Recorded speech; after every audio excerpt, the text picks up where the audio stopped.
자, 안녕하세요. 바이블 칼리지 다시 읽는 창세기 반입니다. 지난 시간 동안 어떻게 잘 지내셨습니까?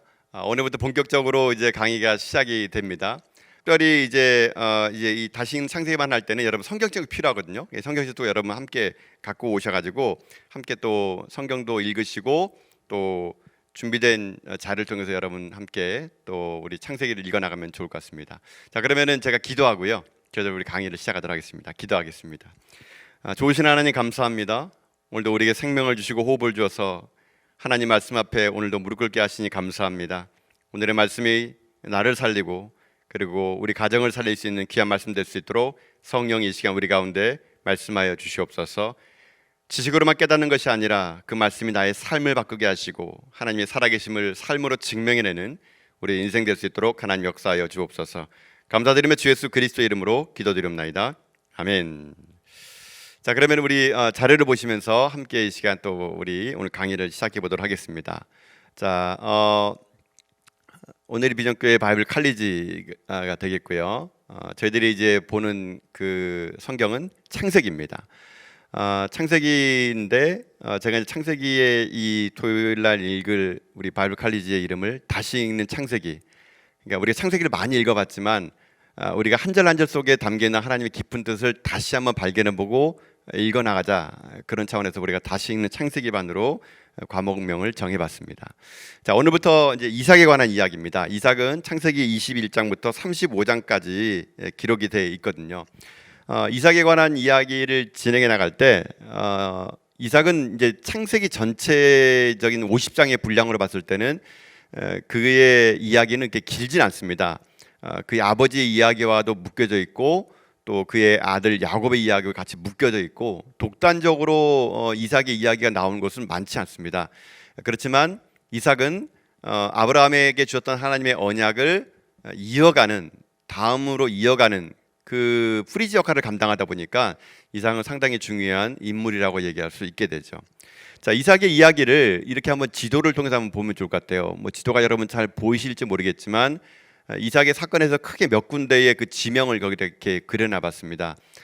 창세기 22장에 나와 있는 모리아 사건, 아버지와 함께 모리아산에 올라가서 여호와 일의 하나님 만났던 그 사건의 이야기 하나, 또 거기에 보게 되면은 지금 현재 이삭이 거주하고 있는 지역, 브엘세바의 이야기, 또 하나는 이제 그랄에 갔던 이야기, 또 하나는 브엘라 헤로에 갔던 이야기, 몇 가지 그 이렇게 이야기들에 관한 지명의 위치를 지도를 통해서 이렇게 표시해 놨습니다. 그러니까는 이삭의 생애는 여기에 기록되어 있는 요 지도, 여기에서 다 이제 움직이게 되고 거기에서 이삭의 이야기가 시작된다는 겁니다. 그래서 오늘 이삭을 저희들이 볼 텐데 총 이삭의 삶을 이렇게 한번 나눠볼 겁니다. 어린 시절의 이삭, 또 성년이 된 이삭, 또 하나는 장년의 이삭, 또 노년의 이삭, 이렇게 해가지고 이렇게 어릴 때, 성년일 때, 장년일 때, 노년일 때 각각 그 때마다 어떤 사건이 이삭에게 있었는가, 그걸 한번 저희들이 오늘 살펴보기를 원합니다. 자, 먼저 첫 번째는 어린 시절의 이삭이죠. 창세기 21장부터 22장 19절까지인데 이삭의 출생에 관한 이야기는 21장에 나오게 되죠. 이삭, 여러분 이삭은 그의 아버지 아브라함이 100세에 얻은 아들입니다. 여러분 100세의 아들을 얻었으니 얼마나 귀할까요? 아마 모르긴 몰라도 아브라함과 사라는 이삭을 얻어서 진짜 웃는 인생 됐을 것 같아요. 매일매일마다 그 아이를 바라볼 때마다 아마 입이 귀에 걸렸을 겁니다. 100세에 낳은 아들이기 때문에, 사례가 또 90세에 낳은 아들이기 때문에 얼마나 귀하겠습니까? 아마 밥을 안 먹어도 아마 기뻤을 것이고요. 아마 뭘 해도 이삭만 바라보게 되면은 아마 입가의 미소가 그냥 끊어지지 않는 그런 가문이었을 것 같아요. 웃음, 여러분 웃는다는 건 되게 좋은 일 같아요. 여러분들 얼마나 웃습니까 하루에? 여러분 그 통계를 보니까 그 한국인들은 하루에 24시간 중에서 웃는 시간이요 90초라 그럽니다. 90초. 90초면 24시간에서 90밖에 안 웃는데요. 그것도 반 이상은 비웃음이라 그럽니다. 비웃음. 진짜 웃는 게 아니고 남을 또 이게 비웃는 비웃음이라 그러더라고요. 여러분 웃을 일이 뭐 있어서 웃는 거가 아니고요. 웃다 보면은 웃을 일이 생길 수 있게 되는 거거든요. 여러분 그런 겁니다. 힘들고 어렵더라도 웃고 넘어갑시다. 여러분 이 사진 보면 되게 웃었어요. 뭐 인생 뭐 있냐 이겁니다. 인생 뭐 있습니까? 웃고 지나가는 겁니다. 이 또한 지나가리니 이런 마음 가지고 가는 거죠. 이삭은 아브라함과 사라에게 웃음을 주는 그런 존재였을 겁니다. 근데 이제 이렇게 볼 수 있죠. 이스라엘 같은 경우에는 자녀의 이름을 지을 때 이렇게 짓게 됩니다. 그가 왜 이삭이었냐 그러면요, 이렇게 얘기할 수 있죠. 태어난 아기의 독특한 성격이나 생김새 또는 태어날 당시에 일어난 상황을 이름에 연관시켜서 보통 이름을 이렇게 짓게 됩니다. 이스라엘 같은 경우는요.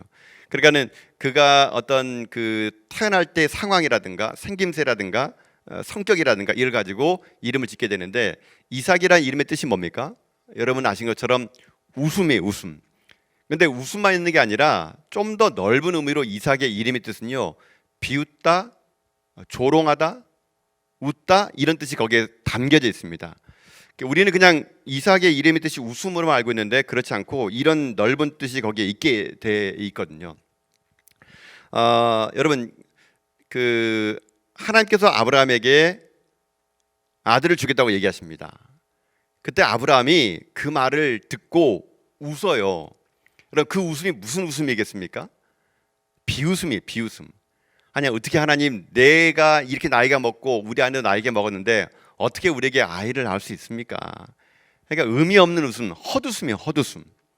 근데 어떡합니까? 하나님은 그 아브라함의 비웃음을 100세가 됐을 때 진짜 웃음으로 바꿔주게 되는 것이죠. 여러분, 그래서 이 땅의 삶을 살아갈 때 여러분, 하나님을 알며만 웃는 인생이 진짜 인생입니다. 여러분 지금 웃고 있는 이유가 세상의 것이고 이 땅의 것이라 그러면요, 그게 사라지면 웃음도 사라지는 거예요. 그러나 하나님은 우리 인생을요, 웃게 만들어주는 분이십니다. 내 인생을 웃게 만들어주는 분이세요. 비웃음이 아니라 진짜 웃게 만들어주는 인생, 여러분 그걸 누가 하느냐? 하나님이 하신다는 것입니다. 하나님을 만나면 하나님은 우리 삶 가운데 웃음을 주시는 분입니다. 우리 삶이 하나님을 통하여 날마다 진정한 기쁨의 웃음과 그리고 삶이 여러분 우리 가운데 임할 수 있기를 바랍니다. 하나님 의지하십시오. 웃는 인생 됩니다. 하나님을 위해서 진짜, 하나님을 통해서 진짜 웃는 인생 여러분 될 수 있기를 여러분 바라겠습니다. 그래서 사라도 어떡합니까? 나중에 이렇게 고백하게 되죠. 사라의 고백입니다. 창세기 21장 6절 보게 되면은 사라가 이르되 하나님이 나를 웃게 하시니 듣는 자가 다 나와 함께 웃으리로다. 하나님 나를 웃게 만들어 줬다는 얘기예요. 여러분 그래서 우리는요 그런 존재입니다. 저와 여러분 하나님 만났습니까? 내 안에 하나님을 알면 웃는 인생이 돼야 됩니다. 그럴 때 갈라디아서의 말씀처럼 형제들아 너희는 이삭과 같이 약속의 자녀이다 라는 말을 우리 삶 가운데 여러분 실행시키며 살아갈 수 있기 때문인 것이죠. 여러분 근데 한 가지 이 아브라함이 100세 이삭을 낳게 되는데 왜 하필이면 100세일까요? 100세. 모레알처럼 하늘의 별처럼 너희 자손을 많게 만들어 주겠다고 했는데 그게 100세에 가서야 그 일을 하게 됩니다. 왜 99세까지 아브라함은 자식이 없었을까요? 사라 때문일까요, 여러분? 여러분 표면적으로는요 사라 때문이라고도 얘기할 수 있습니다. 왜냐하면 아브라함이 86세 때 하갈이라는 첩을 통해서 이스마엘을 낳거든요. 그러니까 아브라함은 아이를 낳을 수 있는 그런 존재입니다. 그러면 표면적으로만 보게 되면은 여러분 누구 때문에 지금 애를 못 낳는 겁니까? 사라 때문일 수 있어요. 사라가 불임의 원인일 수 있는 거죠. 근데 나중에 사라도 어떻게 합니까? 90세가 됐을 때 이삭을 낳습니다. 그러면 하나님은 왜 99세 때까지 아브라함에게 아이를 허락하지 않다가 100세가 됐을 때 아이를 허락했을까라는 겁니다. 그러면 100세의 아브라함과 99세 아브라함에는 무슨 차이가 있었을까? 여러분 99세 때 아브라함에게 참 큰 일이 있었습니다. 그게 뭐냐면 하나님이 아브라함의 이름을 바꿔주게 됩니다. 어떻게 바꿔주냐? 이렇게 바꿔주죠. 그 전에 이 아브라함은 높으신 아버지란 뜻에서 아브라함으로 바꿔줘서 여러 민족의 아버지로 바꿔주게 됩니다. 하나님이 그의 아브라함의 삶에서 하나님을 믿으니 그 믿음을 의로 여기게 되고 이제 하나님께서는 아브라함에게 그 복을 허락해 주시게 된다는 겁니다. 그래서 아브라함이 이름을 바꾸면서 한 게 뭐 있냐? 할례를 행하게 됩니다. 그래서 진정한 하나님의 언약 백성이 되고, 하나님은 그 후에 99세 아브라함의 삶에서 100세의 아브라함의 삶을 바뀔 때 그때 그에게 아들을 허락해 주었다는 것이죠. 여러분, 그래서 때로는 우리가 삶을 살아갈 때 어떤 문제가 있을 때 그 문제를 바라볼 때 우리는 보통 그럴 때가 많습니다. 어떤 문제가 있게 되면요, 그건 너, 바로 너 때문이야, 여러분 이렇게 하는데 그러면 안 됩니다. 여러분, 어떤 상황 속에서 저 사람 때문이야, 하나님 저 사람 좀 변화시켜 주세요, 여러분 절대로 안 변합니다. 누가 변해야 되는지 아십니까? 내가 변하는 겁니다. 하나님은요, 내가 아브라함이 됐을 때 내 주변에 있는 사람을 사라로 만들어 주시는 분이거든요. 내가 진정으로 아브라함이 되면 내 주변에 있는 사람은 사라가 되는 겁니다. 모든 문제의 근원은 나에게 있는 겁니다. 그래서 우리는 세상을 바꾸고 뭐 주변을 바꾸는데 여러분 기도하는 것이 아니라 나를 바꿔달라고 여러분 기도하셔야 돼요. 기도는요, 나를 바꾸는 겁니다. 나를 바꾸는 거, 나를 변화시켜서 내 주변을 변화시키는 거, 그게 기도거든요. 하나님은 99세 때까지 아브라함에게 아이를 허락하지 않으셨다가 그가 진정으로 하나님을 의지하는 걸 보면서 그의 이름을 바꿔주고 할례를 행함으로 말미암아 그에게 아들을 허락해 주시고 주변에 있는 사라를 사라로 만들어줘서 하나님의 일들을 감당해 줬다는 것이죠. 그래서 여러분, 우리가 말씀을 읽어나갈 때마다 여러분이 그런 마음을 가지면 좋을 것 같아요. 이 말씀이 나를 변화시켜 달라고, 하나님 이 말씀이 나를 변화시켜 달라고. 그럴 때 이 말씀이 나를 변화시켜서 우리 가정을 변화시키고 우리 자녀를 변화시키는 그런 일들을 행할 수 있게 된다는 것입니다. 여러분이 그런 복을 받는 믿음의 종들 여러분 다 될 수 있기를 축복합니다. 그래서 결국 아브라함이 아브라함 됐을 때 하나님은 그 일을 이루었다는 것입니다. 이게 이삭이 어렸을 때 출생과 관계되어 있는 여러 가지 이야기들이죠. 그다음에 이삭이 그다음에 어릴 때 했던 일이 어떤 사건이 있었냐면은 그의 여종인 하갈과 이스마엘이 떠나는 그런 일들이 생기게 됩니다. 원래는 그 86세 때 낳았던 이스마엘이 아브라함에는 기쁨이었거든요. 근데 나중에 사라를 통해서 이삭을 낳게 되니까 이 이스마엘과 이삭의 관계, 또 하갈과 사라의 관계가 미묘한 관계 되고 갈등 구조가 일어나게 됩니다. 그때 이제 아브라함이 하갈과 이스마엘을 떠나버리게 되죠. 이때 아마 이스마엘이 떠났을 때의 나이가 14세에서 15세 정도 됐을 거라고 보게 됩니다. 하여튼 이 사건이 이제 이삭이 어렸을 때에 일어난 사건 중에 하나입니다. 또 하나 사건이 뭐냐면은 이삭이 모리아 제단에 바쳐지는 사건이죠. 창세기 20장에 나와 있는 이 모리아 사건을 통해서 여호와 일의 하나님을 만나게 되죠. 모리아 산에 올라갔을 때 이삭의 나이는요, 보통 한 17살 정도로 추정하게 됩니다. 17살 정도 된 정도라 그러면 아마 아버지가 자기를 묻고 그리고 자기를 하나님께 바치려고 했을 때 충분하게 무력으로 아버지를 제압할 수 있는 그런 나이였을 겁니다. 근데 이 이삭은 어떻게 합니까? 아버지의 그 신앙의 행위에 절대 순종합니다. 여러분, 이것이 또 이삭의 위대한 점 같아요. 모리아 제단에서의 바쳐진의 제물로 드려질 뻔한 그 이삭의 마음, 그리고 아버지의 그 신앙에 순수하게 순종했던 그 어렸을 때 이삭의 마음, 여러분 그것이 창세기 22장에 담겨져 있고, 아마 그때 여호와 일의 하나님을 아브라함뿐만 만난 것이 아니라 이삭도 거기서 만나게 되는 그런 일들이 일어나게 됩니다. 여러분, 이것이 이삭이 이제 어린 시절, 그러니까 성인 되기 전까지 20살 되기 전까지 일어났던 큰 사건 세 가지가 이겁니다. 출생, 그리고 이스마엘과의 분가, 그리고 모리아 제단에 제물로 드려지는 사건, 이 사건이 이루어지게 된다는 겁니다. 자, 이 그림은 이제 그 창세기 22장에 있는 그 모리아 사건에서의 그 여호와 일의 하나님에 관한 그 이제 그림입니다. 자, 또 하나 이제 두 번째 큰 테마는 뭐냐면 성인이 된 이삭입니다. 성인이 된 이삭은 창세기 24장에 남아 있게 되는데요. 여기서부터 본격적으로 이삭에 관한 어떤 이야기들은 나오게 됩니다. 창세기 24장은 이삭과 리브가의 결혼에 대한 이야기가 주로 나오게 되는데요. 여러분, 그 창세기는 50장으로 구성되어 있는데 그 창세기 24장이 가장 깁니다. 한 67절 정도 돼요. 창세기는 왜 이렇게 많은 그 분량을 이 이삭의 결혼에다가 이렇게 쏟아부었을까요? 아마 그것은 그만큼 이삭이 하나님의 언약을 이어가는 데 있어서 이 결혼은 상당히 중요하다는 겁니다. 그래서 아주 길게 기록함으로 인해 가지고 하나님께서 어떻게 이삭의 가정 속에서 역사하시고 하나님께서 아브라함에 주셨던 그 뜻을 이삭이 이뤄가느냐, 그거를요 이 결혼을 통해서 알 수 있게 된다는 것입니다. 자, 이삭과 리브가의 결혼에 관한 이야기를 이제 여러분 보게 될 겁니다. 창세기 24장에 나와 있는 겁니다. 이 창세기 24장에 보게 되면 이제 아브라함이 이삭을 결혼을 시키려고 그럽니다. 근데 자기가 거하는 이 가나안 땅에 있는 여인을 보니까 한마디로 의학. 야, 이런 여자와 우리 이삭이 결혼해서는 도저히 안 되겠다 싶어가지고 어떻게 했냐면은 밧단 아람, 그러니까 하란으로 자기 종을 보내게 됩니다. 이삭의 신부감을 구하려고요. 그 당시는 이제 그 하란 땅에 가서 자기 친척 중에서 이삭의 신부감을 데려오는 그런 일들이 있었거든요. 그러면 하란 땅에 누가 있었기에 아브라함은 그의 종을 그 밧단 아람 하란까지 보내게 됐느냐?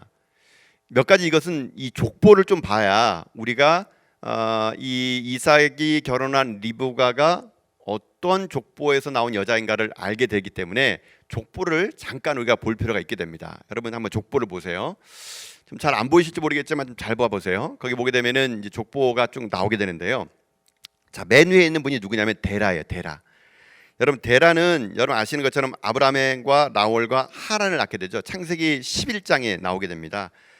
근데 이 데라는 거기 뭐 이렇게 만화에 나오는 그림처럼 보게 되면은 갈대아 우르에서 하란으로 이주를 했고 거기에서 이 데라는 죽게 됩니다. 그리고 이제 그 오른쪽 보게 되면 아브라함이 남아 있겠죠. 아브라함은 이제 그 하란 땅에서 죽은 그 아버지를 거기에 장사 지내고 이제 거기에서 어떻게 합니까? 가나안 땅으로 이제 들어가게 됐죠. 그때가 몇 살이냐? 75세인 겁니다. 그다음에 또 이 아브라함의 형제 중에 누구냐면 나홀이 있는데요. 나홀은 거기 보게 되면 밀가의 아버지로 나와 있죠. 아버지 나와 있고요. 그리고 그 옆에 보게 되면은 하란이 있죠. 하란은 어떻게 합니까? 하란은 이제 갈대아우리에서 죽었다고 이렇게 나오게 됩니다. 자, 거기 나홀에 보니까 밀가가 나홀의 조카 딸로 이렇게 나오네요. 예. 그리고 또 거기 보게 되면 조카 딸이 맞네요. 그 하란이 그 하란의 딸입니다. 하란의 자녀가 밀가와 이스갓 롯이거든요. 그러니까 이 나홀이 이 하란의 딸인 밀가와 결혼해서 낳은 사람이 누구냐면 부두엘이에요. 이 부두엘이거든요. 자, 거기 도표를 좀 보게 되면은 이제 오른쪽을 보도록 합시다. 이제 거기 보면 사라가 있죠. 사라가 있고 사라는 아브라함과 결혼한 그 부인이 되게 됐죠. 나중에 이제 그 하란 땅에서 누구 나오냐면은 거기 아브라함과 사라, 그다음에 저기 왼쪽 끝에 보면은 하란의 아들 롯 있죠. 롯이 거기에서 어떻게 되느냐? 아브라함과 함께 가나안 땅에 들어가게 됩니다.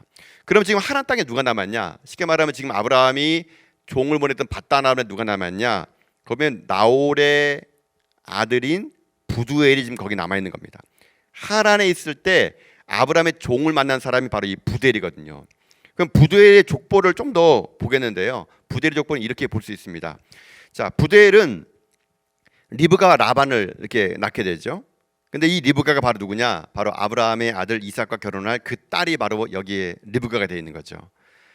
자, 그리고 또 부두엘에게는 라반이 있는데 라반에게는 나중에 또 두 딸이 있게 되죠. 레아와 라헬. 이 레아와 라헬이 나중에 이삭의 아들인 야곱과 결혼하게 되고 여기서 12지파가 나오게 된다는 겁니다. 그렇기 때문에 지금 현재 밧단 아람에 누가 있냐 그러면 부두엘의 자녀인 리브가와 라반이 있는 겁니다. 부두엘은 아까 누구라 그랬습니까? 아브라함의 동생인 나홀의 아들이에요. 그러니까 그곳에 가서 어떻게 하느냐? 이삭의 신부감을 얻어오라 한 겁니다. 자, 요거를 좀 더 이렇게 그 도표를 이렇게 보면 이렇게 될 수 있을 것 같아요. 아브라함의 아들 이삭과 아내 리브가 이야기. 족보를 보면 데라가 나와 있고 아브라함, 나홀, 하란 나와 있죠. 이삭이 보게 되면 거기다 이제 하늘색으로 색깔 칠해놓은 거 있죠. 거기가 이삭이고 그게 부두엘의 딸인 리브가 결혼하게 된다는 거. 그리고 또 나홀은 이제 그 하란의 딸인 밀가와 결혼해가지고 부두엘을 낳게 되고 부두엘은 라반과 리브가를 낳게 되는데 이 리브가가 바로 이삭의 아내가 된다는 거. 그것이 이 도표를 보면은 알 수 있는 그런 자료가 될 수 있다는 겁니다. 자, 어쨌거나 이삭은 40세가 될 때까지 결혼을 못합니다. 그리고 거기서 부모 스라에서 외아들로 자라게 됩니다. 리브가도 노처녀로 아마 하란 땅에 이제 거주하게 됩니다. 그 하나님께서 엘리에셀을 통해서 아브라함이 엘리에셀을 통해서 이삭의 신부감을 구해오라고 지금 하란 땅으로 그를 보내게 되는 거죠. 그래서 지금 여기 지금 현재 있는 아브라함이 있는 곳에서 그 하란 땅까지 한 600에서 한 700km 정도를 아마 가게 됩니다. 낙타 열피를 몰고 이 엘리에셀이 종이 가게 되는데 도착하고 난 다음에 이 엘리에셀이 종이 기도를 하게 됩니다. 어떤 기도를 하게 되냐면은 이런 두 가지 기도를 하게 되죠. 하나님, 그 하나님이 준비되어 있는 신부감을 만날 수 있도록 해달라고. 그리고 첫 번째는 뭐냐면은 자신이 우물가에서 물을 달라 그럴 때 물을 줄 수 있는 여자. 또 하나는 자신뿐만 아니라 함께한 낙타에게도 약대들에게도 물을 줄 수 있는 그런 여인을 순적히 만나게 해달라고 이 엘리에셀이 기도를 하게 됩니다. 기도가 딱 끝나자마자 누가 나타났냐? 리브가가 물을 기르러 나오게 된 거죠. 그러니까는 이 엘리에셀은 리브가에게 물을 달라 그럽니다. 그때 이 리브가가 어떻게 하느냐? 물을 주게 되죠. 여러분, 근데 이것이 그냥 뭐 쉽게 그냥 뭐 된 것처럼 보이는데 여러분이 리브가였다면 어떻게 했을까요? 이방인이거든요. 나그네이거든요. 근데 와가지고 그냥 털썩 우물가 앉더니만은 물 좀 주세요 이렇게 하는 거예요. 그러면 여러분 같으면은 여러분은 드리겠죠. 네, 뭐 또 이렇게 생각할 수 있지 않겠습니까? 당신은 손이 없어 발이 없어 직접 떠먹어 이렇게 할 수 있잖아요. 근데 리브가는 어떻게 합니까? 거기서 물을 떠다 주게 됩니다. 근데 물을 떠다 줬는데 첫 번째 통과한 거죠. 두 번째 이 리브가가 어떻게 하느냐? 거기 보니까 약대들도 있는 겁니다. 사막을 광야를 지나왔으니까 얼마나 목말랐겠습니까? 그러니까 리브가가 그 약대들에게도 물을 주겠다고 하죠. 그러니까 이 엘리에셀 종이 기도했던 모든 것들을 다 리브가가 지금 현재 하고 있는 겁니다. 근데 이렇게 볼 수 있어요. 지금 엘리에셀이 이제 물을 마시고 있습니다. 마시고 있는데 여기 글을 읽어보면은 그 당시 풍습으로는 나그네에게만 물을 주면 되었습니다. 그러나 리브가는 약대에게도 물을 마시게 합니다. 리브가는 아리따웠지만 아리따웠을 뿐만 아니라 아리따운 외모만 있을 뿐만 아니라 내적으로 아름다운 갖춘 여인이었다 이렇게 얘기해놨거든요. 리브가는 그런 여인 같아요. 남을 배려해줄 줄 아는 그런 여인, 현숙한 여인. 근데 제가 이 그 약대들에게도 물을 주는 걸 이렇게 쉽게 이게 볼만한 게 아니고요. 그 밑에 뭐 이렇게 얘기를 이렇게 써놨는데 한 주간 여행 후 목마른 낙타 한 마리는 거의 100리터의 물을 마신다. 1.5리터 페트병으로 66병, 낙이 10마리니까 1.5리터 660병. 그러니까 6병씩 110박스. 뭐 이렇게 길게 썼는데 쉽게 말하면요. 얼마만큼의 물을 이렇게 줬냐면은요. 약대 10마리에게 물을 주는 양이 필요량이 몇냐면 1톤입니다. 1톤. 여러분 1톤이에요. 1톤. 여러분 지금처럼 뭐 수도꼭지 딱 틀면 물이 콱콱 나오는 그런 시대가 아닌 이상이야. 여러분 약대들, 낙타들에게 물을 줘야 되는데 1톤의 분량을 여러분 두레박을 내려가지고 물을 올려가지고 또 퍼주고 또 내려가지고 또 올려가지고 퍼주고 여러분 이게 얼마나 오랜 시간 동안 했을까요? 리브가는 그걸 다 했다는 얘기예요. 제가 그래서 추정해 보건데 아마 리브가는 정말 튼튼한 여자일 겁니다. 무쇠팔, 무쇠다리. 평상시에 했던 그런 것. 뭐 지금 여러분 사진에 보게 되면 리브가가 아름답게 보이지 않습니까? 그러나 참 많은 근육량이 있었을 것 같아요. 약태 열대들에게 물질 정도면 얼마나 튼튼해야 되겠습니까? 부지런한 여자였을 겁니다. 그래서 아마 그래서 그런지 몰라도 여러분 이 리브가는요 열여자 몫을 했을 것 같아요. 여러분 그거 아십니까? 그 이삭이 족장 중에서 유일하게 일부 일처제만 있었다는 거. 그럴 수밖에 없겠죠. 리브가가 10명의 여자 몫을 하니까. 그렇지 않겠습니까? 여러분 나중에 보면은 야곱은 어떻게 합니까? 4명의 여자랑 결혼하죠. 나중에 야곱이 이런 말을 하게 됩니다. 험악한 세월을 보냈다고. 부인이 많으면 험악한 세월을 보냅니다. 근데 지금 이삭은 리브가 한 여자로 다른 여자가 어떻게 얼씬할 수 있겠습니까? 일당백인데요. 리브가가 무쇠팔 무쇠다리로 그냥 이렇게 물을 그냥 낙타들에게 얼마나 많이 먹였을까 하여튼가. 하여튼간 이 낙타들이 이 광야길을 지난 동안 목말랐던 것을 다 죽일 정도까지 기다려주고 인내하고 해가지고 결국 이제 리브가가 물을 주게 되죠. 그리고 이제 이 엘리에셀이 자기가 여기 온 목적을 얘기하게 됩니다. 이만저만해서 내가 신부감을 구하러 왔다라고 이제 얘기를 하게 되죠. 그러고 나서 그 리브가의 아버지를 만나러 가게 됩니다. 근데 그게 얘기했던 것처럼 부두엘이죠. 나홀의 아들을, 아브라함의 동생인 나홀의 아들을 만나게 되죠. 이게 아브라함 입장에서 조카가 되는 거겠죠. 만나게 됩니다. 그래서 엘리에셀이 그 이야기를 쭉 하게 되죠. 지금 현재 이 그림에 보는 것처럼 뒤에 있는 팔짱 끼고 있는 사람이 이제 라반이에요. 라반. 나중에 야곱과 만난 이야기죠. 결국 어떻게 합니까? 리브가는 이 엘리에셀과 함께 이삭을 만나러 가게 됩니다. 그런데 가게 됐을 때 이삭이 어떻게 하고 있었냐면요. 이삭이 들에서 기도하다가 자기 리브가를 보게 됩니다. 거기 여러 말씀 나와 있죠. 24장 63절 보니까 이삭이 저물 때에 들에 나가 묵상하다가 눈을 들어보매 낙타들이 오는지라. 여러분, 이 리브가를 만나는 이 장면에서 이 이삭이 한 일이 뭐냐면요, 기도했다는 겁니다. 이삭은 자기 아버지가 자기의 신부감을 구하려고 자기의 종을 밧다마람으로 보냈다는 걸 알고 있었습니다. 그로부터 이삭은요 기도했던 것 같아요. 여러분이 이삭과 리브가의 이 결혼은요 기도로 시작했고 기도로 진행됐다가 기도로 마무리된 거예요. 아버지 아브라함이요 기도했습니다. 그리고 엘리에셀도 거기 도착했을 때 기도했어요. 그리고 마지막 이삭도 기도했습니다. 기도로 시작해서 기도로 만나가지고 기도로 끝난 것이 무엇이냐? 바로 이삭과 리브가의 만남이었던 것이죠. 여러분, 그래서 여러분 자녀들에게 정말 하나님의 좋은 배필을 만나기 원하신다면 기도하셔야 됩니다. 여러분, 그래서요 기도하는 현장에 오세요. 그러면 좋은 배필을 만날 수 있습니다. 리브가의 순종하고 섬기는 잠언 31장에 나온 현숙한 여인이었다면 이삭의 기도가 그 리브가를 만났을 때 아름다운 가정을 이뤘다는 것입니다. 여러분, 그래서 여러분 삶에도 모든 일의 시작을 기도로 시작하시고 모든 일의 끝도 기도하러 마무리하는 가운데 여러분 삶에도 아름다운 일들이 가득 일어나는 그런 복된 가정 되기를 바라겠습니다. 자, 여기까지 일단 성인이 된 이삭의 이야기 1부를 마치도록 하겠습니다. 잠깐 쉬었다가 우리 다음에 2부에서 또 뵙도록 하겠습니다. 감사합니다. 고맙습니다.